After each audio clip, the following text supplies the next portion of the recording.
आज supreme court में, वैसे तो स्वतंत्र भारत के इतिहास में प्रथम बार सुप्रीम कोर्ट में इतने न्यायाधीश नियुक्त किए गए।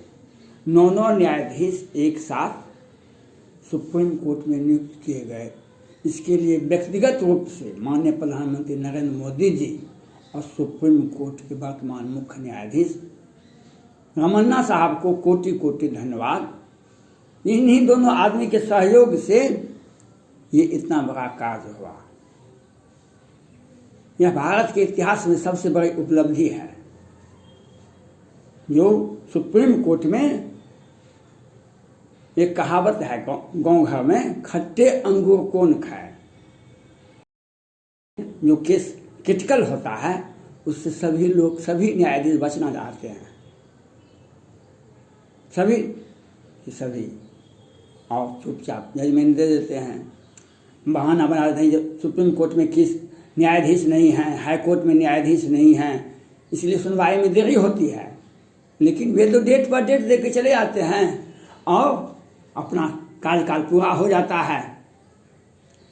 मैं माननीय सुप्रीम कोर्ट के माननीय मुख्य न्यायाधीश और भारत के माननीय प्रधानमंत्री नरेंद्र मोदी जी को इस पुनीत कार्य के लिए आपने एक साथ 9 न्यायाधीश को सुप्रीम कोर्ट में नियुक्त किए, इसके लिए आपको व्यक्तिगत रूप से और सावेनु से बधाई के पात्र हैं।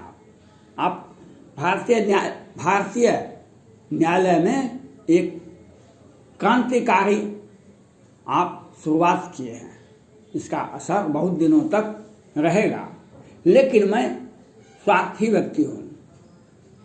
रामचरितमानस भी यही कहता है, यही ते कछु निज स्वार्थ होई, तेहि पर ममता कर सब कोई।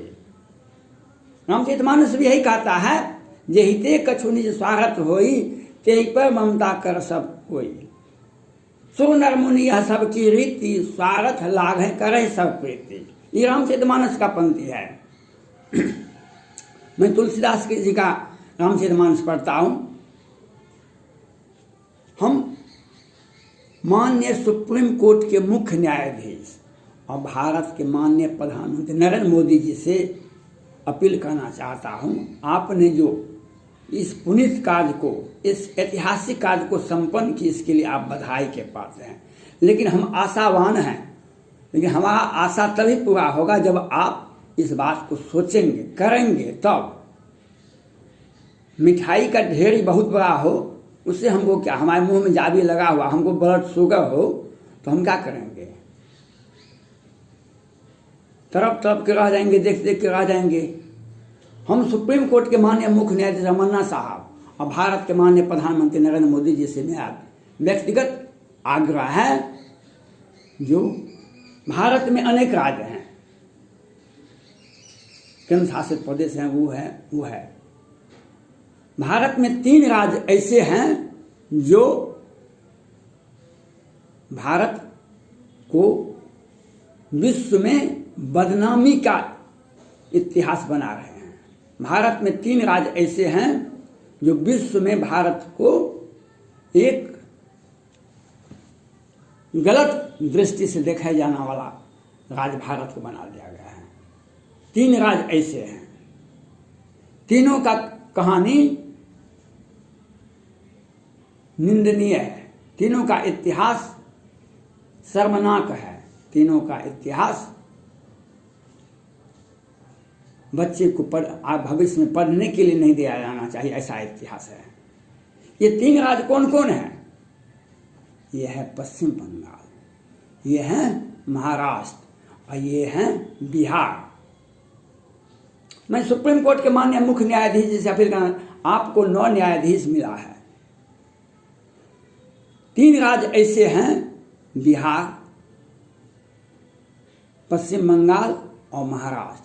3 न्यायाधीश को एक खंडपीठ बनाया जाए, 3 न्यायाधीश का, और 3 न्यायाधीश 3 सदस्यीय खंडपीठ बिहार का जांच करेंगे, 3 सदस्यीय खंडपीठ पश्चिम बंगाल का जांच करे और 3 सदस्यीय खंडपीठ महाराष्ट्र का जांच करे।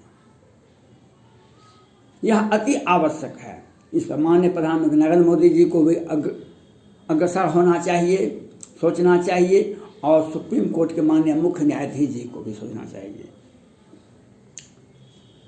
आपने देखा होगा पश्चिम बंगाल में विधानसभा का चुनाव हुआ, हजारों हिंदू को पलायन करना पड़ा, सैकड़ों महिलाओं के साथ बदतमीजी की गई, छेड़खानी किया गया और 50 आदमी की हत्या कर दी गई, चुनाव के पहले चुनाव के बाद।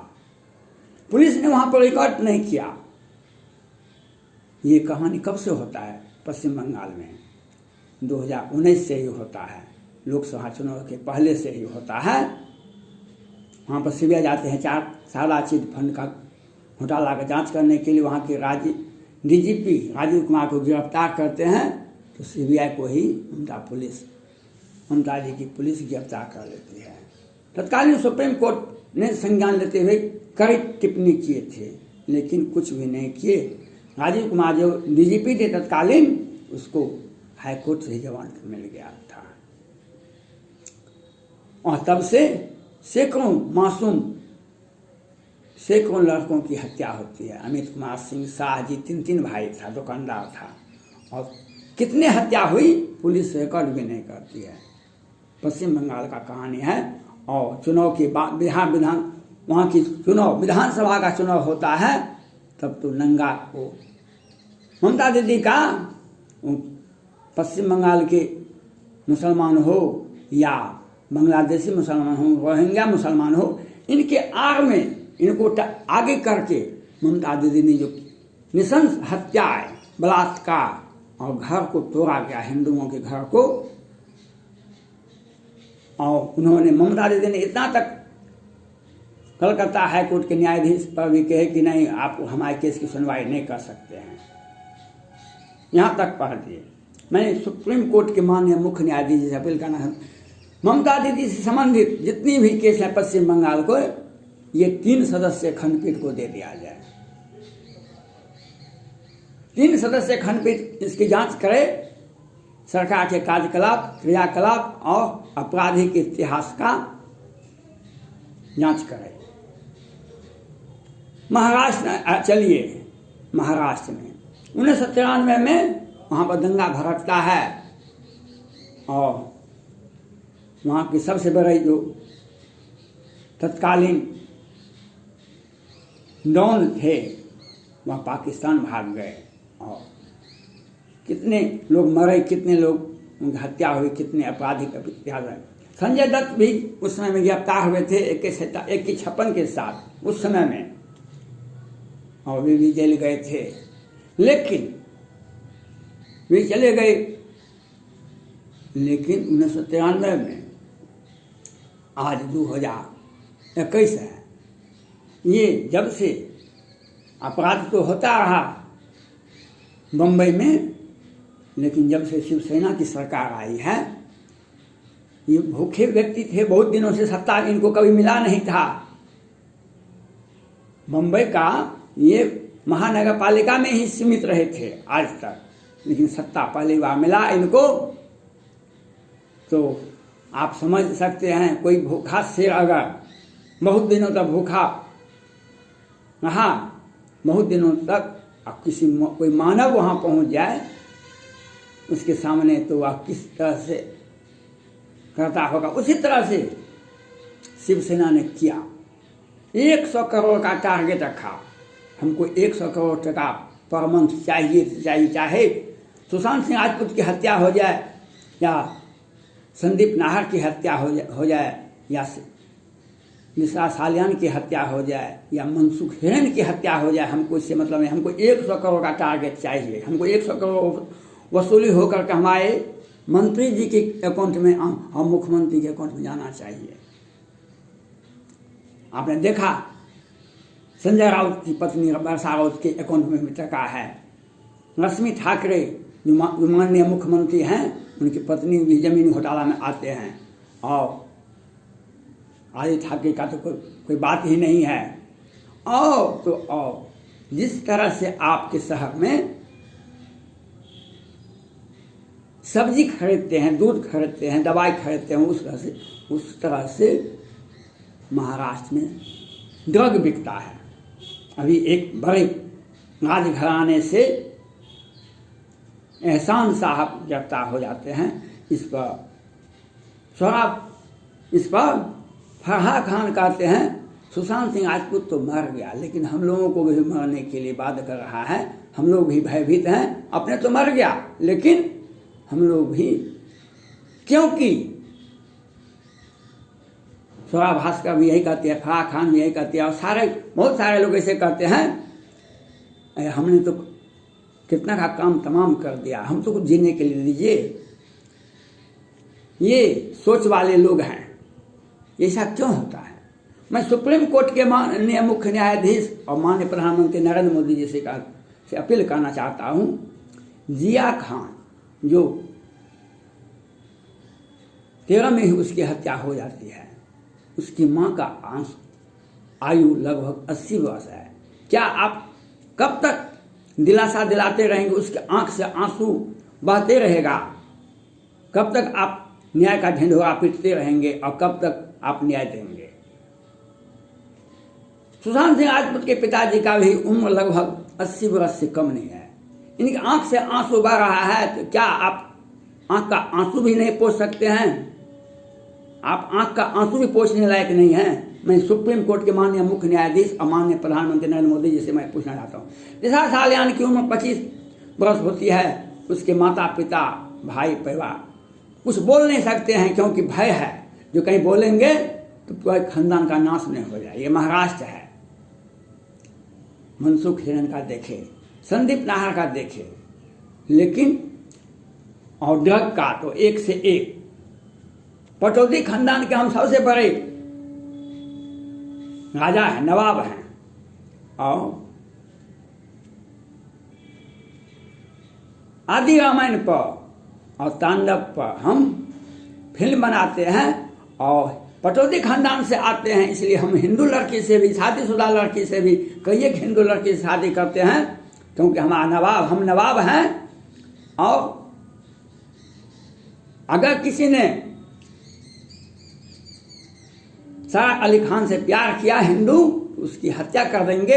लेकिन हम हिंदू हैं, हम मुसलमान हैं, हम पटौदी खानदान से आते हैं, हम हिंदू लड़की से ब्याह करेंगे, शादी करेंगे और अपना हम दिखाएंगे। सलमान खान काला हिरण मामले में भी ये दोषी हैं और इनका गाड़ी का ब्रेक फेल हो जाता है, कई एक लोग मर जाते हैं, लेकिन उसमें कोई मुसलमान नहीं होता है, ये केस भी लगा रहता है। और जिया खान में तो ये सीधे सीधे हैं ही, और ड्रग में तो श्रद्धा कपूर, सारा अली खान और सैकड़ों फिल्म एक्ट्रेस, कैसे कैसे ड्रग बिकता है। लड़कियां जाती है फिल्म, बड़े बड़े राजघराने की लड़कियां, फिल्म एक्ट्रेस सब यूरोप टूर में सुशांत सिंह राजपूत के साथ श्रद्धा कपूर, सारा अली खान और सैकड़ों केस होता है। और इन सभी वाले को खदे कर पीटा जाता है महाराष्ट्र में। कई एक बार मैंने देखा आपने, लेकिन ये तो वहाँ होता है। और बिहार आइए, बिहार के मुख्यमंत्री नीतीश कुमार जी पर 1989 में हत्या का मामला दर्ज है।